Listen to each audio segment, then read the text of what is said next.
La voie de la vérité et de la vie avec l'apôtre Joseph. Dieu a tendu ses deux mains. Tu n'as qu'à saisir les deux mains. Il veut t'arracher à ton enfer. Il veut te sortir du trou. Il veut te sortir des problèmes. Saisis les deux bras de Dieu.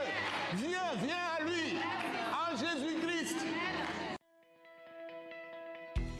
Ce message de l'apôtre Joseph Kodouak-Bemehin vous est présenté par le mouvement de réveil d'évangélisation, Action toute âme pour Christ international, Attaque internationale. Nous vous recommandons à Dieu et à la parole de sa grâce, qui seul peut vous édifier et vous donner l'héritage avec tous les sanctifiés. Soyez bénis à l'écoute de la parole de Christ.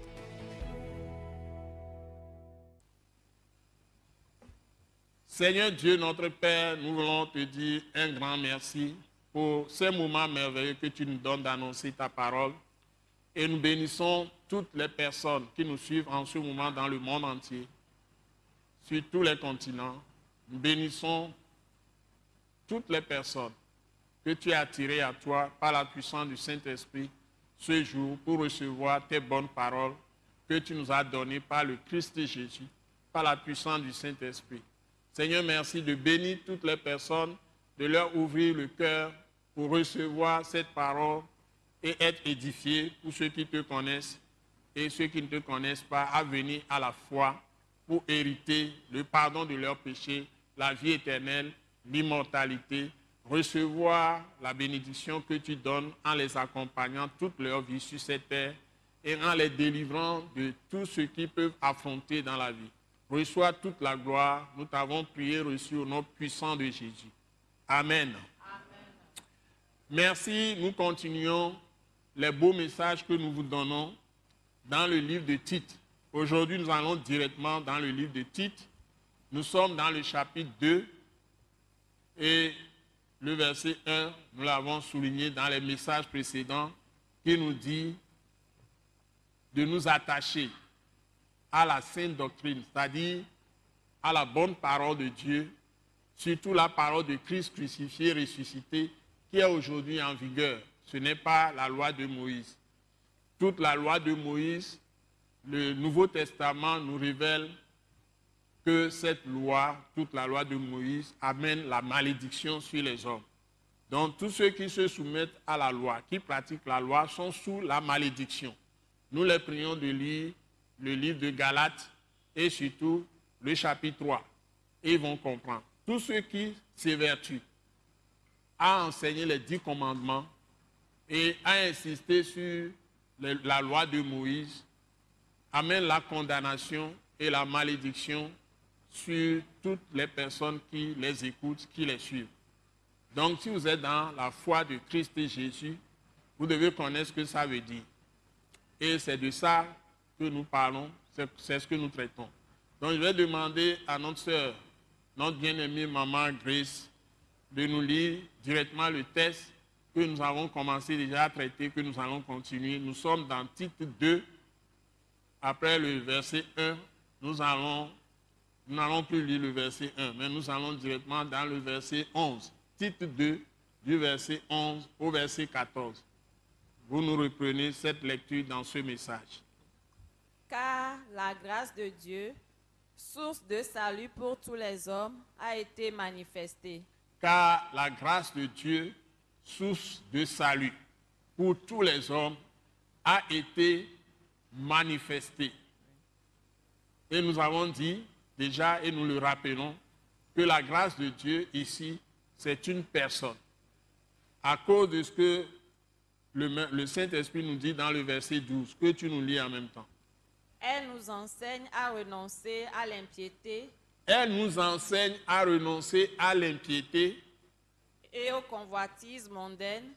Et aux convoitises mondaines. Et à vivre dans le présent siècle.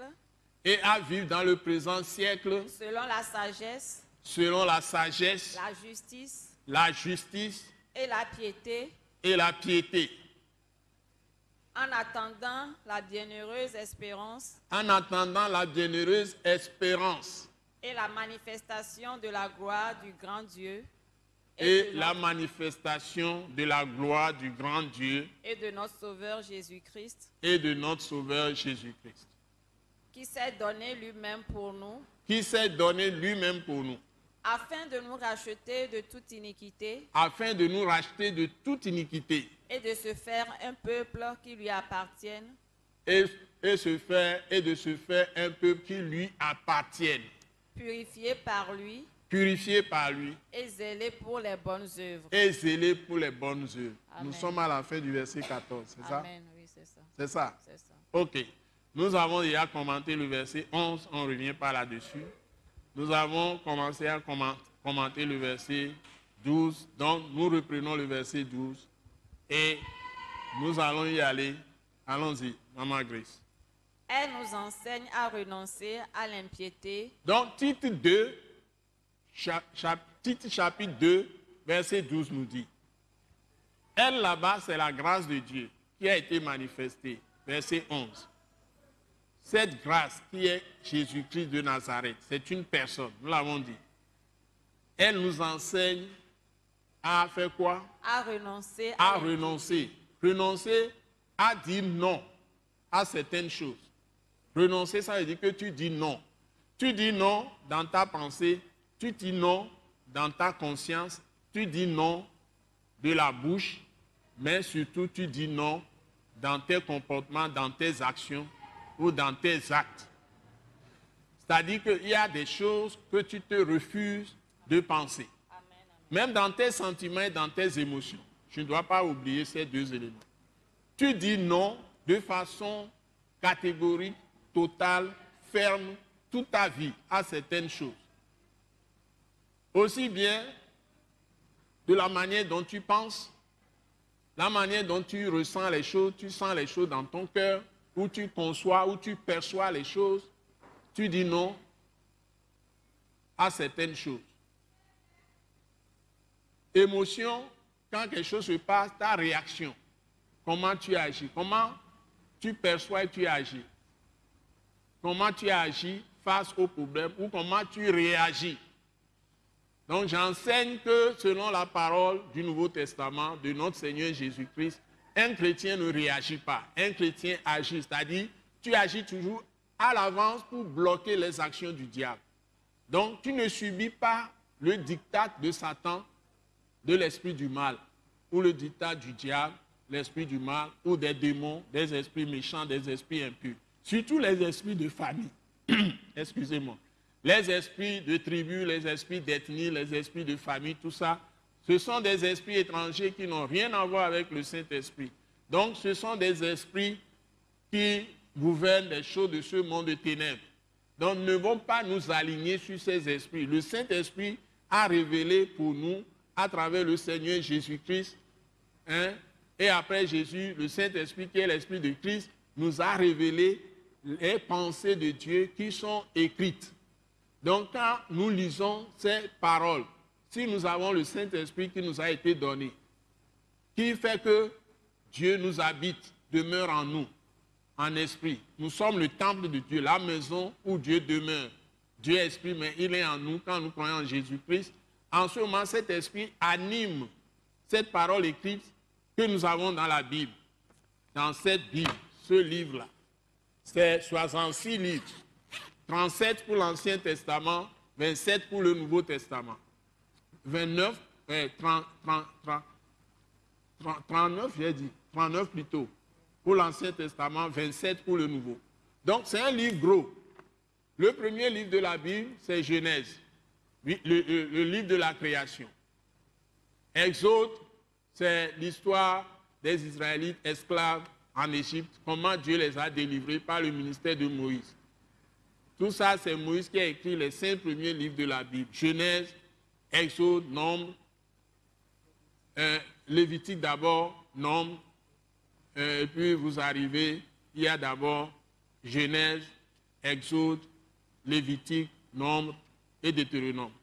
Et après, d'autres prophètes ont pris la relève jusqu'à l'Apocalypse. La Bible, je crois, aurait connu près de 40 auteurs et sur des centaines d'années, ça a été écrit. Mais il y a une totale conformité, harmonie totale, il n'y a jamais de contradiction dans les pensées profondes de la Bible. Donc, nous avons un livre unique, c'est un ensemble de livres, c'est une bibliothèque qui est rassemblée dans la Bible, 66 livres, 39 pour l'Ancien Testament, 27 pour le Nouveau. Donc, 27 pour le Nouveau maintenant, c'est la partie où Jésus est apparu. D'abord, il y a les évangiles, et puis les lettres écrites aux églises que nous appelons les épîtres. Nous n'allons pas revenir à tout ça. Donc, nous devons comprendre que quand nous annonçons la Bible, je suis en train de faire une école. C'est une école que j'anime comme ça à la télévision.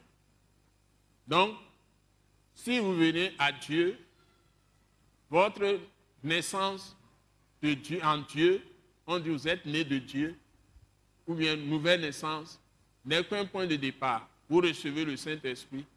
Maintenant, c'est quand vous lisez le Nouveau Testament, les épîtres surtout, la lettre écrite aux églises, on nous apprend comment nous devons vivre.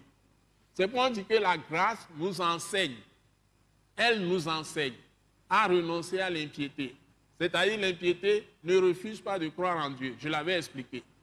Ensuite, au convoitise mondaine, ne te livre pas à l'alcool, à la drogue. Sicha, comme les jeunes s'y adonnent dans nos pays africains aujourd'hui et partout dans le monde, nous devons éviter ces choses.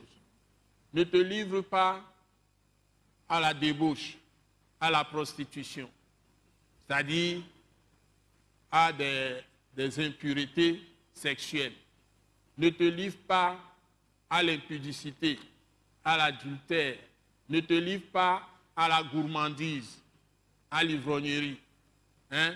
Ne te livre pas à la cupidité, à l'avidité, l'amour de l'argent, l'argent. Actuellement, le monde entier se perd dans la richesse de ces convoitises mondaines. C'est ça qui gouverne le monde, qui détruit le monde. Donc, à cause de l'argent, les gens sont prêts à se soulever, à contester. Il y a des guerres tribales, des guerres civiles. Il y a toutes sortes de terrorisme organisé. Et on ne comprend rien. Des réseaux qu'on ne comprend pas, des réseaux vraiment de malfaiteurs de tout genre. Donc, ces convoitises nous amènent à la destruction massive des populations. Ce qui est totalement contraire à la volonté de Dieu. Alors que la crainte de Dieu amène les hommes à se retenir. S'il n'y a plus de crainte de Dieu, il n'y a plus rien qui puisse arrêter les gens à faire le mal. Donc, nous avons cruellement besoin d'avoir la foi, quelle qu'elle soit même. Donc, et nous devons nous respecter. Donc, nous ne devons pas faire la guerre des religions non plus. Tout ça, c'est Dieu est contre tout ça. Donc, ce que Dieu demande, c'est l'amour que nous devons avoir pour Dieu lui-même. Du moins, pour la foi chrétienne, c'est ça. La seule chose qui est la nature de Dieu, qu'on a définie dans la Bible, c'est que Dieu est amour. Donc, celui qui aime est de Dieu. Celui qui n'aime pas n'est pas de Dieu. Donc, il est du diable, il est de Satan. C'est ce que la Bible enseigne dans 1 Jean. La première épître de l'apôtre Jean, à nous tous, c'est dans ça que c'est écrit. Donc celui qui pêche, parce que c'est le diable qui est l'auteur qui a amené le péché dans le monde. Donc nous ne devons pas tomber dans des illusions. Donc Dieu existe. Amen. Et il est le rémunérateur de ceux qui le cherchent. Nous devons le comprendre. Amen. Donc Dieu existe, il fait des miracles pour ceux qui croient. Il y a des maladies que vous pouvez passer dans tous les hôpitaux, dans toutes les cliniques du monde entier. Vous n'allez pas vous en sortir. Mais une parole d'un homme de Dieu peut vous guérir. C'est pourquoi l'enseignement de la Bible est capital. Auparavant, on enseignait la Bible dans les écoles. Tout ça a été aboli à cause du modernisme, à cause de soi-disant révolutions qui sont venues dans le monde. Et les gens ont décapité leur roi, ils ont tué leur président, ils ont fait toutes sortes de choses aberrantes.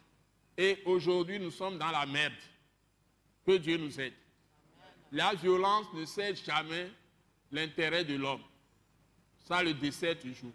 Quand Jésus a dit, celui qui tue par l'épée mourra lui-même par... Celui qui tue par l'épée mourra lui-même par l'épée. Merci de m'avoir aidé. Donc, si vous croyez que vous pouvez impunément écraser les autres, les piétiner, les tricher, un jour vient où vous serez désillusionné. Ce que vous avez fait avec les autres, on peut vous le faire vous aussi. Dieu peut vous exercer, vous juger dans le présent monde même, avant de mourir.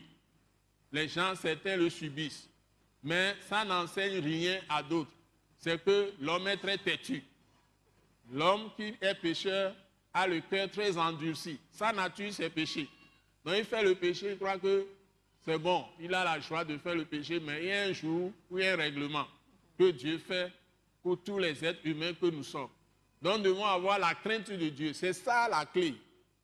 C'est ça qui met toutes les croyances au même niveau. S'il n'y a pas de crainte de Dieu, il n'y a plus de possibilité de vivre dans ce monde. Que Dieu nous aide. Amen. Des gens écrivent énormément, je connais même des hommes de Dieu au Togo ici, qui ont écrit sur la crainte de Dieu, qui ont fait des livres. Donc la crainte de Dieu est capitale pour nous. Que Dieu nous aide. Amen. Nous allons continuer la lecture. Verset 13. Je n'ai pas fini le verset 12. Verset 12, vous n'avez pas fini. Non. Et qu'est-ce que je suis encore renoncé, en dehors de renoncer à l'impiété, convoitise mondaine, il y a encore quelque chose? Et à vivre dans le siècle présent. Et à vivre dans le siècle présent. Selon la sagesse. Selon la sagesse, voilà. La sagesse, c'est ça la crainte de Dieu. Vous voyez, je l'ai souligné. Donc, la Bible définit, la meilleure définition de la sagesse, c'est la crainte de Dieu.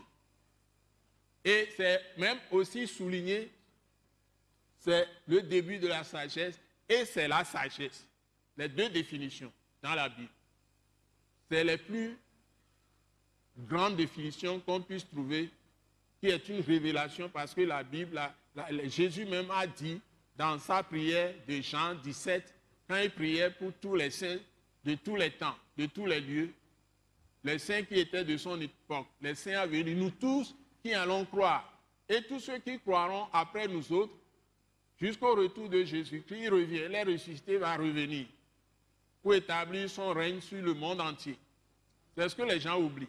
Jésus va revenir. Amen. Seras-tu prêt quand il reviendra? Donc il y a des chants que nous chantons souvent d'adoration de notre Dieu, de louange. Donc nous devons être prêts.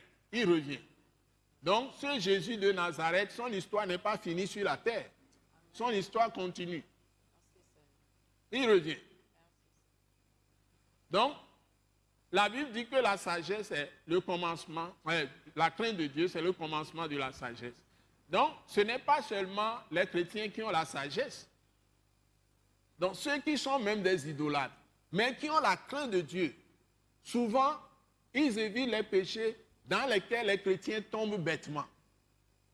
Je vous assure. Par exemple, ils peuvent éviter d'aller tomber dans l'impudicité, c'est-à-dire aller coucher avec les femmes avec lesquelles ils ne sont pas en relation de mariage. C'est ça l'impudicité, l'impureté sexuelle.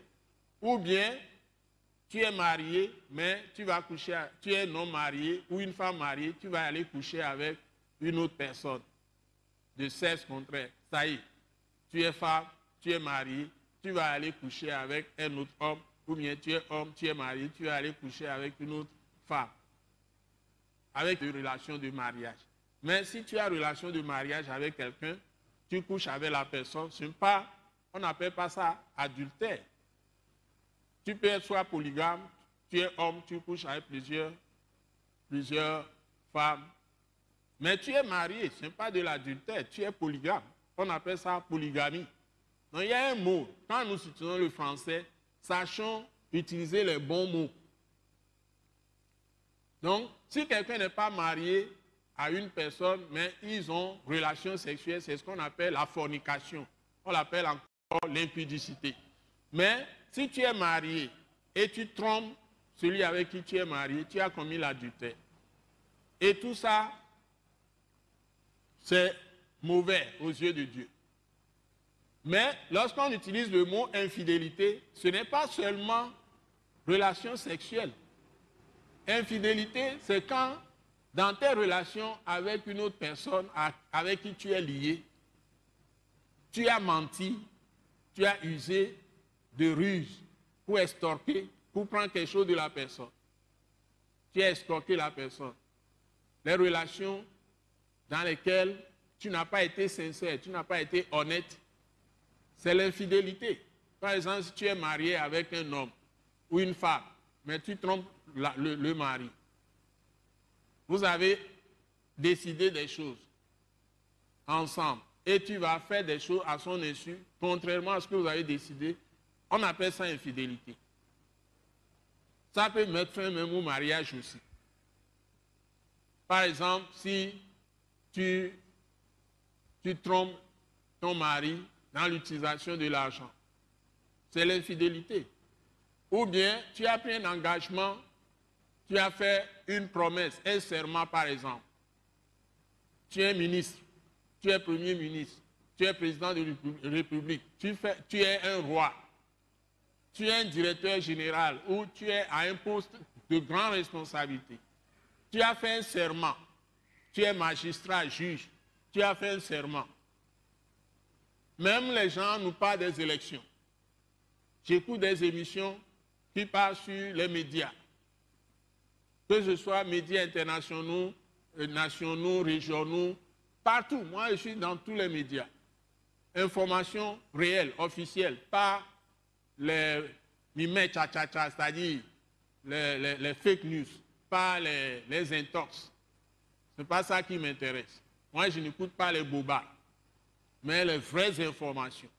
Donc, quand tu écoutes les vraies informations, les magazines, les émissions, tout ça, c'est très instructif. Nous apprenons de tout le monde. Personne ne peut cerner seul, à lui seul, la connaissance. Donc, si tu es à un poste, tu fais serment, tu prends des engagements, mais tu n'observes pas, c'est de l'infidélité. Ça peut te causer la rupture totale du contrat que tu as eu avec l'autre. Donc, dans le mariage aussi, tout comme dans les affaires, dans le contrat peut être rompu, tu peux perdre des milliards, tu peux perdre des millions, des centaines de millions, à cause de non-observation des règles ou des conditions, des engagements pris dans le contrat. Normalement, si on vous donne une route à bitumer, tout ce qui est écrit, tout ce qui est écrit dans le contrat, vous devez respecter ça. À la lettre, vous ne devez rien sauter. Si on bafouille des choses, c'est l'infidélité. Si on fait serment, et puis maintenant, on détourne l'argent pour un objectif, vous allez réaliser quelque chose. Ou les intérêts majeurs, et vous sacrifiez ça. Et on vient vous faire des pots de vin. Ça, c'est une infidélité. Donc, il y a par exemple, au niveau, ce qu'on appelle crime, ce n'est pas seulement le meurtre tuant un homme physique qu'on appelle crime ou meurtre. Il y a ce qu'on appelle des crimes économiques aussi. Il y a des lois où si vous détournez de l'argent à un certain niveau dans une nation, on prononce la peine capitale contre vous, c'est-à-dire on vous condamne à mort. Pour intenter à la vie des gens dans une nation comme je ne sais pas, un désordre que vous amenez, qui va amener une guerre civile dans un pays, destruction, tout ça, on peut prononcer la peine contre vous, c'est un crime. C'est une infidélité. Donc, avant, quand en Israël, dans la loi de Moïse, il est écrit que si on surprend une femme et un homme couchant ensemble, commettant d'abord la fornication, l'impudicité, ils ne sont pas liés par mariage et couchent ensemble, on les frappe à mort avec des pierres, on les lapide. Ou bien, si c'est quelqu'un de marié, commet l'adultère, on les frappe à mort. Mais quand Jésus est venu, il n'y a pas de péché qui ne pardonne pas. Lui prend tous nos péchés, même les péchés de crime, tout ça. Donc, c'est par la foi maintenant que Jésus nous demande de pardonner aux gens. Donc il n'y a pas de péché qu'on ne peut plus pardonner que nous commettons. Sauf l'impiété, c'est-à-dire tu dis que Dieu n'existe pas et que Jésus n'est pas le Fils de Dieu. C'est ça qu'on appelle blasphème contre le Saint-Esprit. Tu décides de renoncer à la grâce de Dieu qui est en Jésus-Christ. C'est ça seul qui va faire que tu vas être séparé de Dieu. Oui. Maintenant, nous allons lire le verset 15. Tite 2, verset 15. Allons-y. Dis ces choses.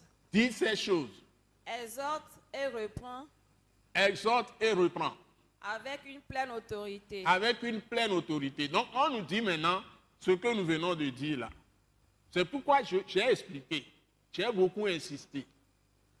Donc, nous devons dire ce que nous sommes en train d'enseigner avec force. Amen. De ne pas nous laisser intimider par les gens. J'ai déjà prêché tout le chapitre de Tite 2 dans plusieurs messages. Je peux même revenir sur ce que j'ai dit aujourd'hui en reprenant les mêmes. Mais pour vous montrer que la grâce de Dieu a été manifestée, ce n'est pas seulement qui est Jésus-Christ manifesté, que c'est ça seul qui permet à Dieu de balayer tous nos péchés et de les effacer devant sa face. Par le sang de Jésus. Sacrifice sanglant de Jésus, par son sang qui a coulé, à la croix, on l'a percé, on l'a troué, on l'a cloué sur des bois, sur une croix, et des clous plantés dans ses mains, dans ses pieds, tout ça. La côte a été percée par une lance, tout le sang qui a coulé, et il a été sacrifié pour nous. C'est ça qui permet à Dieu de nous pardonner nos péchés. Parce que c'est Dieu, sans péché, qui a été fait péché à notre place. C'est ce que la Bible enseigne. Maintenant, la clé pour comprendre que la grâce de Dieu manifestée, c'est Jésus de Nazareth, ça se trouve aussi dans la même Bible. Donc, la méthode de l'apôtre Joseph Kodouak-Bemehin que je suis n'est pas la méthode que les gens utilisent. Je ne prends pas la Bible pour l'enseigner avec des méthodes de management, de leadership que j'ai faites à l'université. J'ai fait les enseignements de Harvard Business School, tout ça, hein, à un niveau de leadership supérieur pour les directeurs généraux, qu'on fait pour les premiers ministres ou même les présidents de République. C'est ce que j'ai fait. J'ai fait ça à Haga Institute. Donc, je n'enseigne pas la parole de Dieu avec les connaissances livresques que j'ai connues. Et dans mon approche aujourd'hui, je ne cite aucun prophète, aucun homme, un être humain pour illustrer mes pensées. Parce que toutes mes pensées, je les ai renouvelées par la parole de Christ crucifié, ressuscité. Parce que j'ai fait la philosophie à un niveau très élevé. J'ai fait classique 1, j'ai fait le latin, j'ai fait l'allemand, l'anglais, français, beaucoup de langues, avant de venir maintenant, après connaître Christ, quand j'ai eu la maîtrise ancienne formule. Avant maintenant de faire le cycle supérieur, 3e cycle. Donc, si j'ai fait tout ça, donc je suis un intellectuel comme les autres, mais quand Christ m'a saisi, après que j'ai déjà eu la maîtrise, 4 années à l'université, de faculté, hein, donc j'ai fait management, gestion, en même temps sciences économiques. Donc tout ça mélangé, avec tout ce que j'ai appris, philosophie, j'ai lu tous les meilleurs penseurs du monde, mais je n'ai pas trouvé ce que mon âme cherchait, la passion que j'avais de connaître chez Christ Jésus. Et quand je suis venu à Jésus, je ne vois aucun philosophe qui peut tenir devant Jésus de Nazareth. Donc moi, j'utilise les pensées de Christ pour marcher dans la vie. C'est ça, on dit que Christ a été fait pour nous sagesse, justice, sanctification et rédemption. Donc la parole de Dieu est profonde. Donc je n'utilise pas la Bible comme les gens l'utilisent. Ce n'est pas de la littérature. C'est la vie ici. C'est le chemin, c'est-à-dire la route de la vie. Ici, il y a des expériences très fortes. Toutes les situations que vous pouvez vivre dans la vie sont décrites dans la Bible. Vous pouvez toujours vous en sortir, quelle que soit la situation. Et la parole de Dieu devient en nous esprit et vie. C'est ce que Jésus a dit. Mais les paroles que vous entendez, Jean chapitre 6, sont esprit et vie. Ce n'est pas de la blague. Donc, les chrétiens ne savent pas qui ils sont, ni même ce que Dieu a fait d'eux. C'est pourquoi aujourd'hui l'Église paraît minable et faible. Et nous faisons l'école Wise Leadership pour vous réveiller, pour vous amener à vous ressaisir. Donc, je suis en train de faire développement personnel. Non seulement intellectuel, mais aussi profondément spirituel, profondément économique, profondément même juridique, parce que je suis un homme qui est très attaché au respect des lois, de l'autorité. Et quand quelqu'un est vraiment un vrai chrétien, il peut se sentir à l'aise dans n'importe quel système de ce monde. Et rien ne peut le surprendre. Et c'est ce que j'ai senti. Donc, j'ai des difficultés à me restreindre par des idées étriquées. Donc, je ne suis pas à l'aise d'être cloîtré dans un parti, dans un truc d'idéologie. Ce n'est pas possible, humaine. Ce n'est pas possible pour moi. Donc, si vraiment vous dites que vous venez à Christ, c'est ce que vous devez être. Vous ne pouvez pas être le contraire. Donc, si vous prenez 1 Timothée chapitre 2, je vais aller très vite. Versets 1 à 5. Je vais reprendre les versets 1 à 1 rapidement. 1 Timothée, nous sommes encore dans le chapitre 2. Je vais traiter titre 2. Maintenant, je suis en train de traiter 1 Timothée chapitre 2. Allons-y. 1, 2, 3. Go, Maman Grace.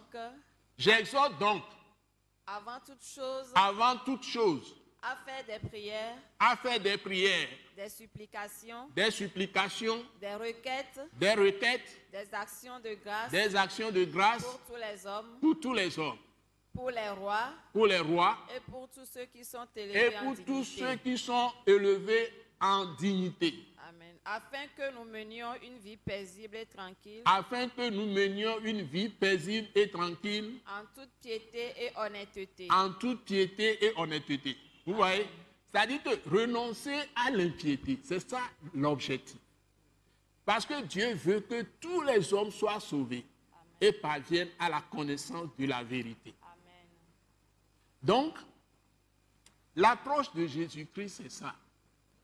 Et la place de la prière est la première chose capitale. Supplication, c'est prière intense, avec insistance, avec ferveur. Et on vous dit, prière, supplication, requête. Vous voyez, requête, ça y est. Donc, la Bible est très profonde. Le Saint-Esprit creuse. Donc, vous devez avoir à l'avance des demandes précises. C'est ça, requête. Pour présenter ça à Dieu. Et tous les hommes doivent être sauvés. Et ici, comme le Saint-Esprit, c'est Dieu. Et c'est la sagesse suprême, la crainte de Dieu suprême. C'est ça qui caractérise la personne de Jésus, qui est la parole de Dieu manifestée dans la chair, qui est devenu homme. Il est Dieu, fait homme. Il nous précise ceci. Dans le verset 2. Rappelle-moi ça. Pour les rois et pour tous ceux Pour les rois. Pourquoi? Parce que les rois, ils décident, ils sont les premiers décideurs, ou bien pour les présidents de la République. Pour les premiers ministres, en second. Pour les ministres, en troisième. Ensuite, les magistrats. Ensuite, les juges, les avocats, les officiers ministériels, même les huissiers, les notaires. Tous ceux qui ont un rôle, d'abord, de mettre en place l'ordre. Et Dieu, la Bible dit, Dieu est un Dieu d'ordre. Dieu n'est pas un Dieu de désordre. C'est pourquoi Dieu revient à la charte dans Romains 12 et Romains 13 et dit de nous soumettre aux autorités. Car aucune autorité n'existe qui n'ait été établie par Dieu. Au point que Dieu a appelé des idolâtres, des rois païens, pour venir punir Israël qui lui a désobéi, son peuple ancien.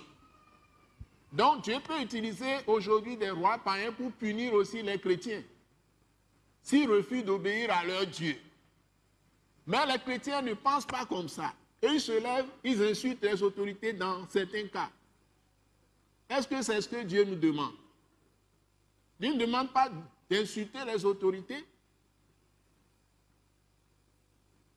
Les Romains au temps de Jésus n'étaient pas meilleurs que les gens qui sont là aujourd'hui. Plutôt, il y a les droits de l'homme aujourd'hui. Et ça a éliminé beaucoup je ne sais pas, beaucoup d'erreurs, beaucoup d'exagération dans le mal. Pourtant, avec les droits de l'homme aujourd'hui, inspirés de la foi de Christ, des paroles de Jésus, ça a changé. Nous avons plus de liberté qu'au temps des Romains. Et Jésus n'a pas mobilisé le peuple d'Israël contre les Romains. Au contraire. Et c'est pourquoi d'ailleurs les Juifs l'ont crucifié. Par exemple, celui qui l'a trahi, son propre disciple, c'est comme quelqu'un est dans ton parti politique, c'est lui-même qui va aller te vendre. Et on te tue. C'est comme ça. Pourquoi il a livré? Parce qu'il croyait que Jésus devait venir comme un grand magicien, dire un mot et puis tue tous les Romains, et Israël sera la première nation en ce moment-là. Non, Jésus n'est pas venu pour ça, pour une révolution, pour une rébellion, pour de la contestation, et que nous les chrétiens, nous soyons dans les nations maintenant les contestataires. Ce n'est pas normal. Ça jette sur moi une certaine honte. Et ça, pour moi, c'est de l'opprobre.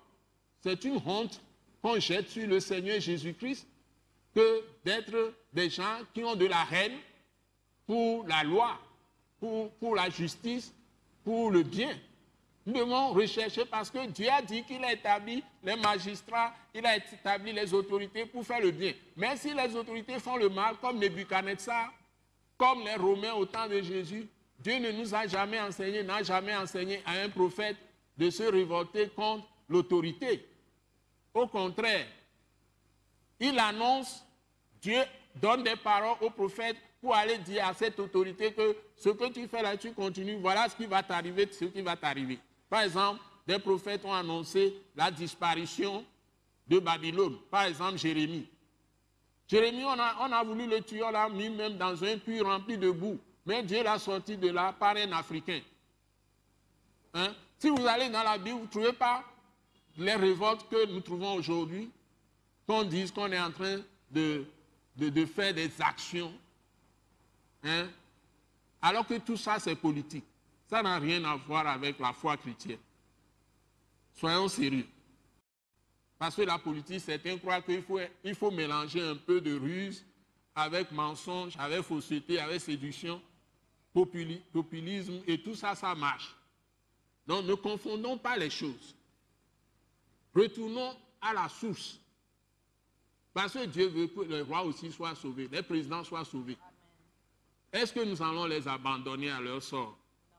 Il faut prier pour tout le monde. Amen. Il faut faire des supplications, des requêtes et des actions de grâce. Remercier même Dieu pour leur vie. Alléluia. Amen. Action de grâce, ça veut dire que vous remerciez Dieu d'avoir donné cette personne qui essaie de se sacrifier et vous demandez de lui donner sa sagesse, sa crainte, son Saint-Esprit. Si vous priez avec amour, Dieu va agir et changer le cœur de cette personne. C'est ça la puissance. Donc ce n'est pas non plus aller rester quelque part, crier, trembler, tomber, rouler par terre. Ça ne sert à rien. On vous dit d'exercer la puissance avec lucidité, avec sagesse. Amen. S'il vous plaît. Ah, mon cœur est rempli de paroles. Qu'est-ce qui suit? Verset 3. Verset 3, oui. Nous sommes dans 1 Timothée chapitre 2, verset 3. C'est quoi? Cela est bon et agréable devant Dieu, notre Sauveur. Voilà. Cela est bon et agréable, notre Dieu, notre Sauveur. Il veut que tout soit sauvé, tout soit libéré, même les rois, même les malfaiteurs. Tout le monde doit être libéré. Donc, il ne veut pas que nous ayons de la haine pour quelqu'un. Continuons. Qui veut que tous les hommes soient sauvés Il veut que tous les hommes soient sauvés et parviennent à la connaissance de la et vérité. parviennent à la connaissance de la vérité. Vous voyez? Continue. Car il y a un seul Dieu Car il y a un seul Dieu et aussi un seul médiateur et aussi un seul médiateur entre Dieu et les hommes, entre Dieu et les hommes. Jésus-Christ homme. Jésus-Christ homme. Donc, le Dieu fait homme est le seul médiateur. Personne ne peut régner sur la conscience d'un autre homme. Donc, moi, je refuse que tout le monde me suive. Je ne suis pas un gourou. Les gens peuvent me traiter de tous les noms. Mais je connais vraiment ce Dieu. Amen. Et j'ai le cœur de ce Dieu-là. J'ai l'amour dans le cœur. J'ai réussi à ne jamais avoir qui que ce soit dans mon cœur. Là où je suis profondément en paix. La chose qu'on ne peut pas enlever de mon cœur, c'est cette paix-là, la présence de Jésus. Quel que soit ce qui se passe, au fond de moi, il y a toujours cette joie, cette paix. Je l'ai toujours senti. Dans les moments de persécution, de calomnie terrible, les gens se lèvent, on te traite d'adultère, on te traite de diable, on te traite de démon, on te traite de tous les noms. On traitait Jésus comme ça. Si les gens me traitent aujourd'hui de tout ça, et je ne suis pas arrivé aujourd'hui, c'est terrible pour moi, à me faire comprendre par les gens que j'aime profondément.